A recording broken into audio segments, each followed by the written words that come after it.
Maharashtra live news मध्ये आपले स्वागत आहे। आपण पाहत आहात महाराष्ट्र लाईव्ह न्यूज, बातमी जनसामान्याची।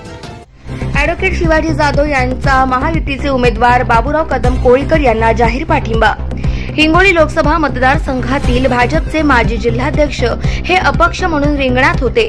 त्यांनी भाजपमधून बंडखोरी करत उमेदवारी दाखल केली आणि उमेदवारी मागे घेण्यासाठी भाजपच्या बड्या नेत्यांचे फोन आले होते, पण त्यांनी उमेदवारी मागे न घेता ते जोमाने प्रचाराला लागले आणि संपूर्ण हिंगोली लोकसभा मतदारसंघ पिंजून काढला।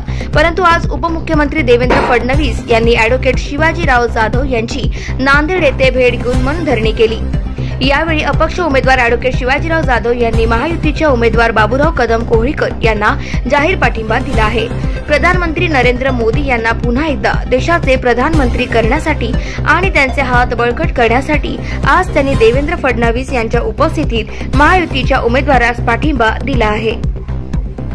ॲडव्होकेट शिवाजी जाधव अपक्ष उमेदवार या निवडणुकीतून माघार घेत आहे व आदरणीय फडणवीस साहेबांच्या उपस्थितीमध्ये आपल्या महायुतीचे अधिकृत उमेदवार बाबूराव कदम कोळीकर यांना बिनशर्त आणि जाहीर पाठिंबा देत आहे। मी माझ्या सर्व कार्यकर्त्यांना, सहकार्यांना, मतदार बंधू भगिनींना आवाहन करतो की बाबूराव कदम महायुतीचे अधिकृत उमेदवार यांना जास्तीत जास्त मतांनी निवडून आणा।